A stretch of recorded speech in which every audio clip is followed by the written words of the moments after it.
Johannesburg is one of my favorite cities in the world, and I'm grateful to be invited here.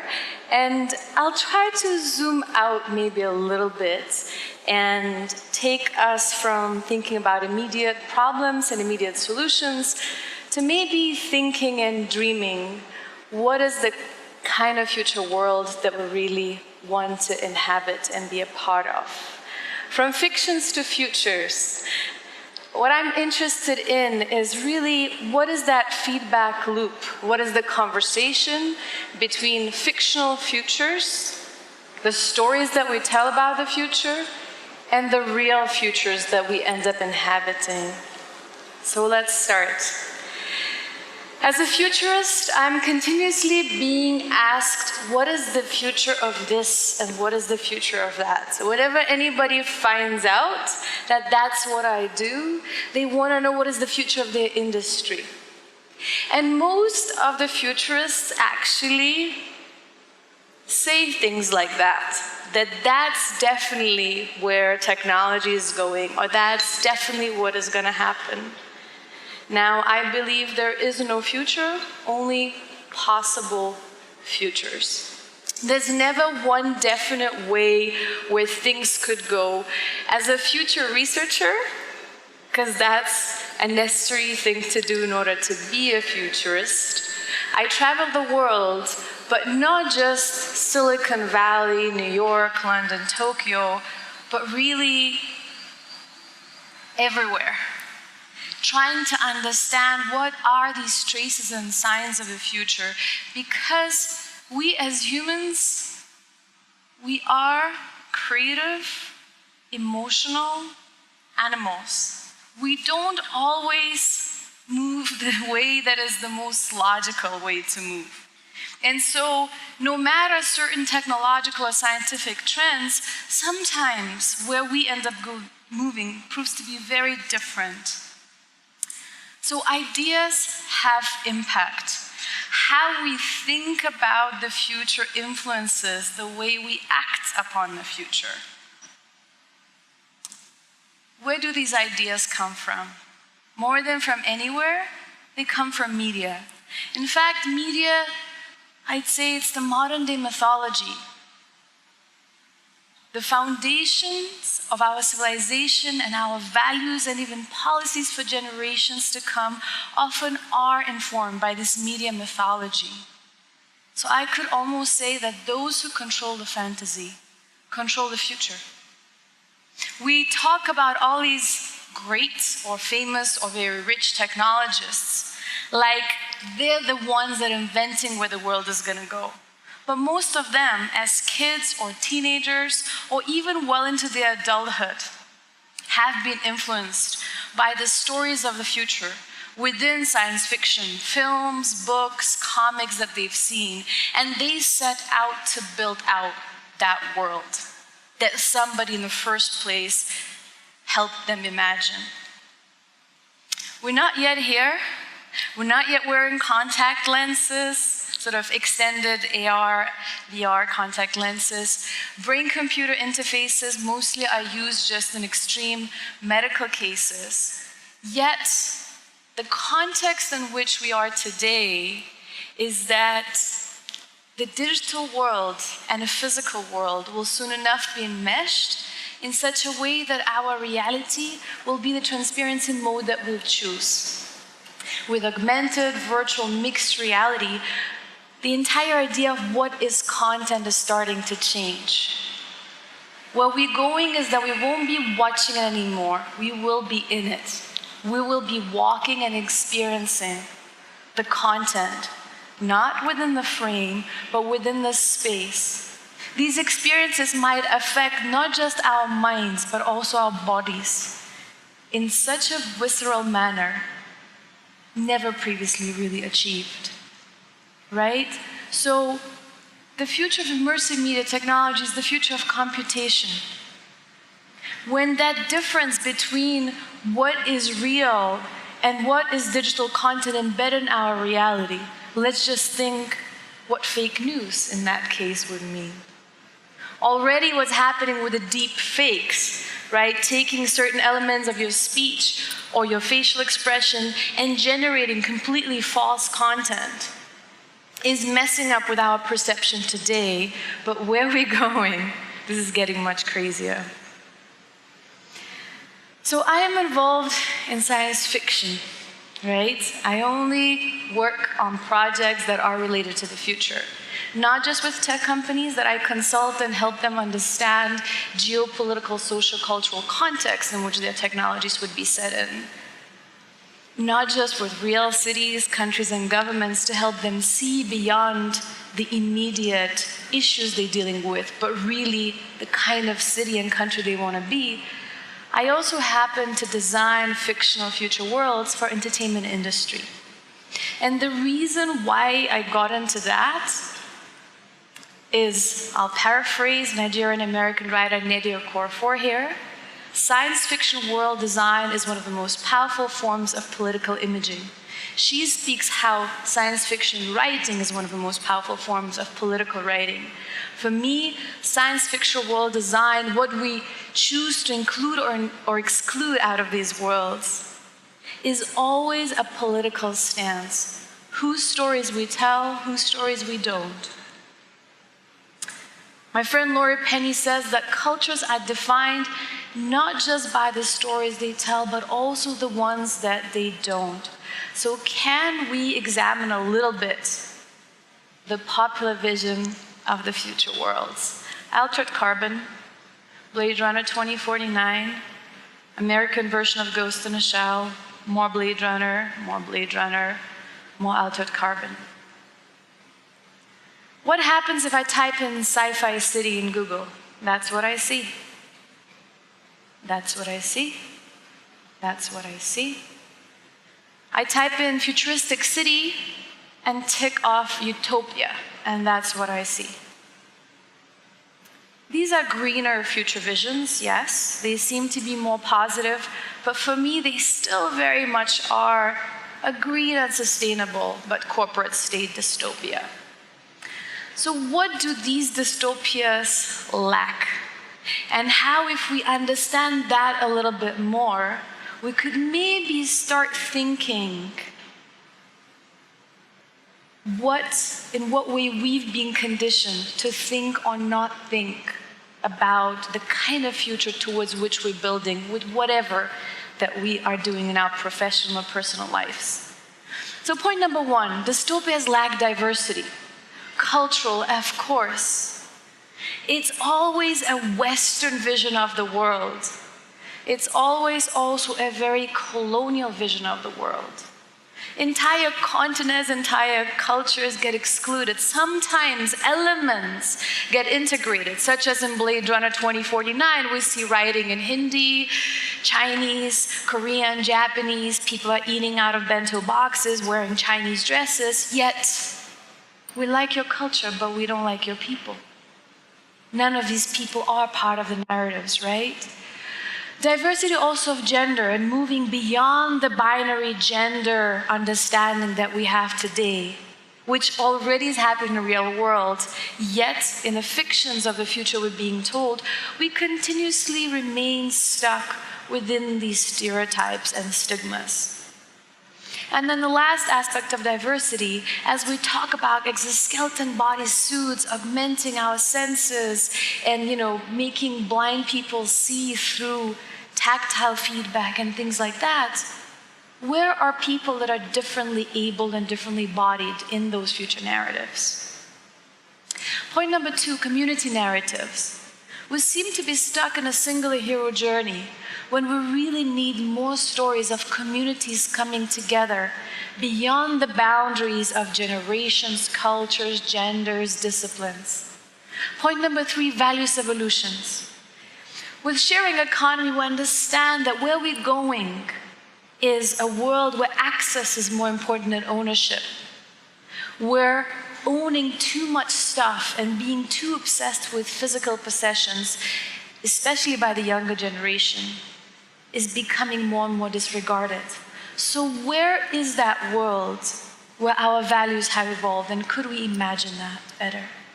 Environmental awareness. Some brilliant examples have been cited. of the type of environmental solutions and actions. And yet, as you saw in those images, we keep seeing these cities that are polluted and gray and completely vertical and disconnected from environment entirely, rather than being enmeshed with it. Body, imagine, and sensuality.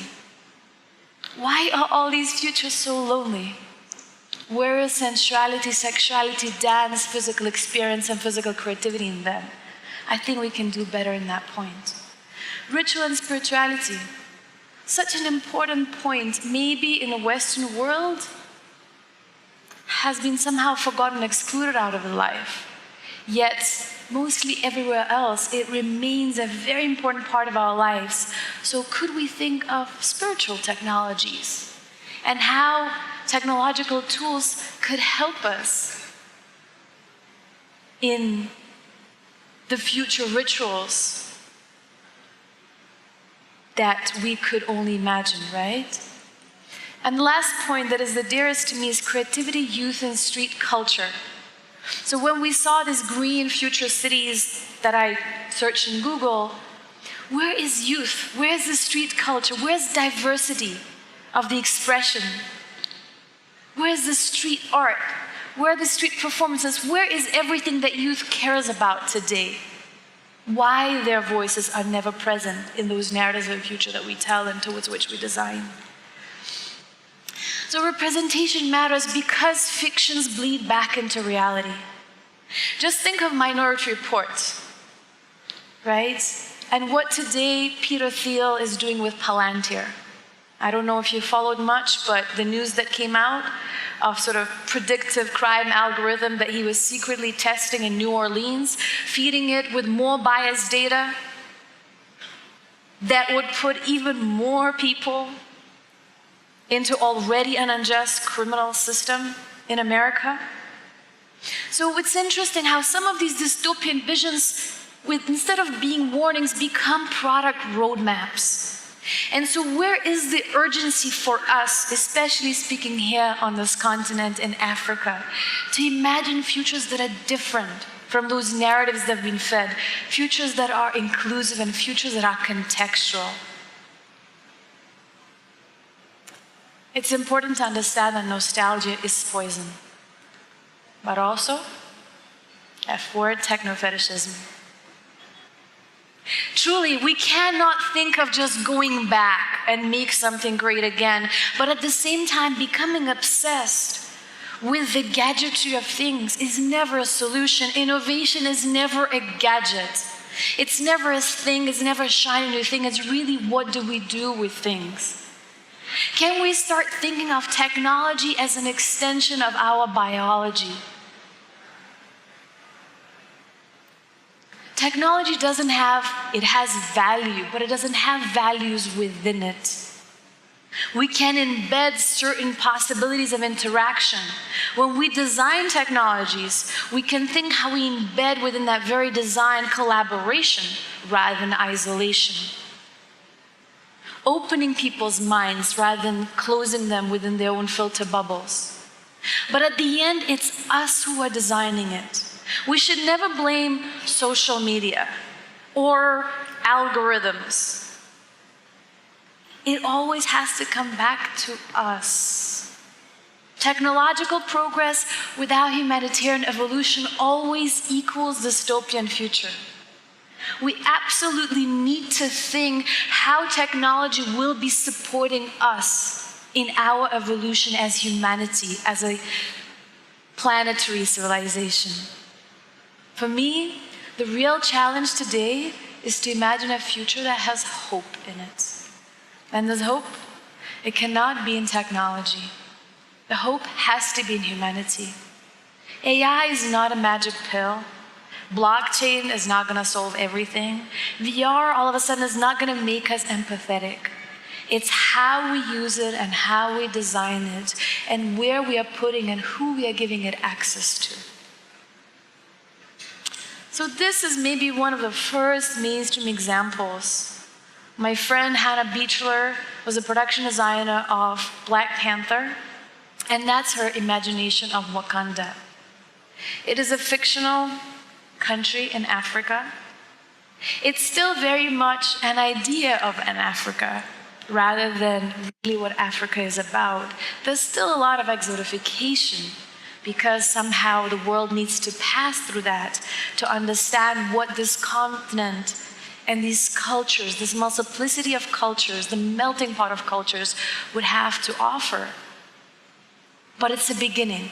It's an opening and it's a watershed moment. How successful this project was just shows not only that people are hungry for entertainment that's not fixed in these regressive, regurgitated 80s, extremely white, extremely male, and I don't mean male as men, all men, but the standard, the cliched idea of what a man's vision of the world is. It shows that the world is hungry for visions like that, but not just in movies or series, but in everything, in our media, in our technologies, and maybe in our behavior as well. So I want to say, myself, my background is creative. And for the longest time, I felt I didn't necessarily have a seat at the table as a futurist. Because most of the futurists are with sort of academic, scientific, technological background. I do spend most of my time today at the bleeding edge of science and technology, but I don't want to forget where I come from. I started as creative, and I want to bring things back to who we are as, again, human, creative, emotional animals. And so creatives have a key role in designing tomorrow. If you are a tech company and you're not reaching out to creatives, I don't know what you're doing. I want to bring back these 2 points, that creativity is generation of novel forms of behavior or ideas, regardless of subsequent application. And innovation is implementing a novel behavior or idea in a practical way, which is adopted by others, changing how things are done. It all starts with creativity, though. It all starts us with dreaming up something that does not exist. And not just things, but behaviors. And more than anything, dreaming up ourselves and who we can be. So much focus, right, in the IoT conversation is about smart futures and smart cities. But smartness is not enough. And we see, and I will not cite the examples of the smart cities, but people aren't particularly happy to live. We can give you all productivity, efficiency, and connectivity, but if your city experience is miserable, no productivity is going to solve that. Also, as a civilization, we've committed so much damage to this world that just becoming sustainable is not enough. We have to move from being this destructive force to a sustainable civilization to regenerative intelligence.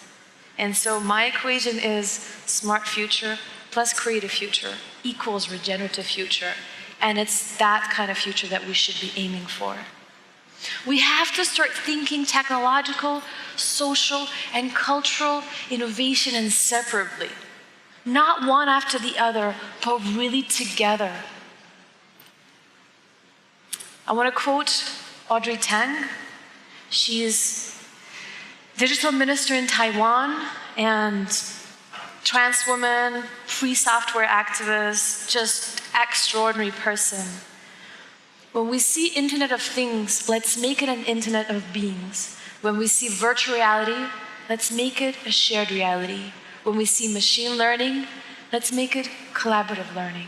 When we see user experience, let's make it about human experience. And when we hear the singularity is near, let us remember the plurality is here. So maybe we need to reframe these core notions of how we think about things, right? Instead of Internet of Things, Internet of Beings. Instead of virtual reality, shared reality. And instead of being so focused as, brilliant mind Peter Diamandis that was quoted before on the upcoming singularity, can we actually look at the plurality of us that we have here today and see it as our richness. Not just tolerate diversity, invite diversity, and understand that it is our biggest asset as humanity. I believe that what we need is not more technology-driven experiences, but experience-driven technology. And again, not user experience, human experience. Robert Louis Stevenson says, there are no foreign lands. It is only the traveler that is foreign. Could we think of future not as a foreign land? Could we think of the many unknown places for us in the world not as foreign lands?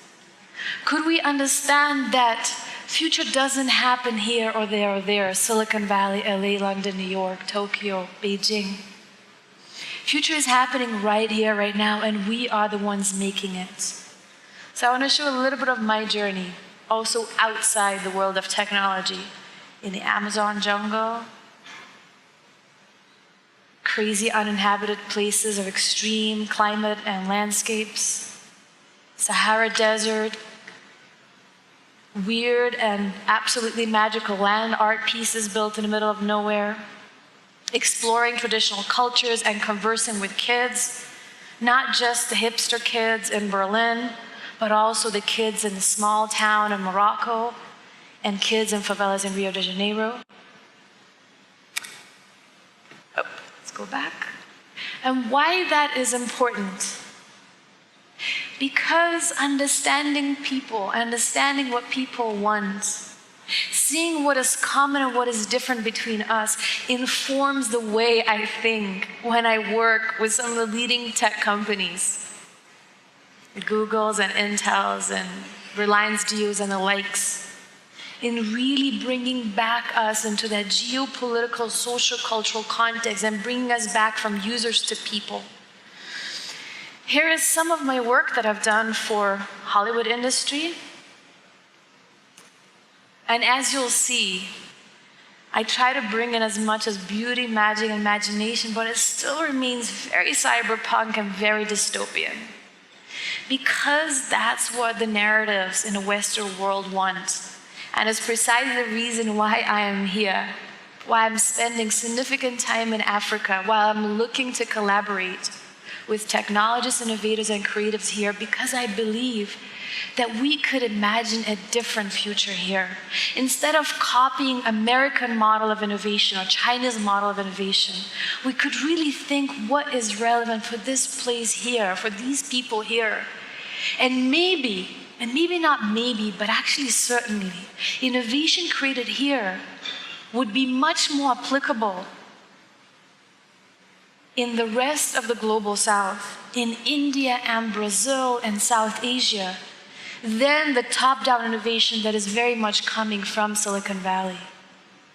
So what could happen if we could trigger not just Pan-African collaborative innovation effort, but more of the conversation about innovation within Global South?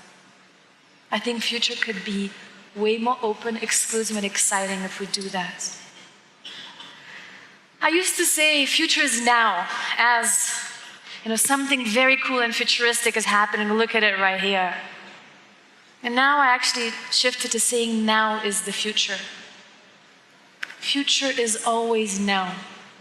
It's in what we are doing right here, right now. And it's also in our inaction, it's also in our inapathy, and it's also in our thinking that we do not have agency for it, in our allowing for it to happen somewhere else. So as a futurist, I could tell you where possible futures could be going in this or that industry, and I'll open to questions after this. But on that much deeper level, there are no answers, only choices. And I want to quote Nelson Mandela here, that may our choices reflect our hopes, not our fears. Not our paranoias, not our constraints, but actually what we want and what we think we can be. Let's go back to our dreams. our dreams about the future, because the scope of our reality is defined and will be defined by the scope of our dreams. So what is the future that you dream? More than anything, and may that be a question not just for today and hopefully not just for this week, and maybe not even for just a month, maybe for a year, and maybe for a lifetime. What is the future that we can dream together? Thank you.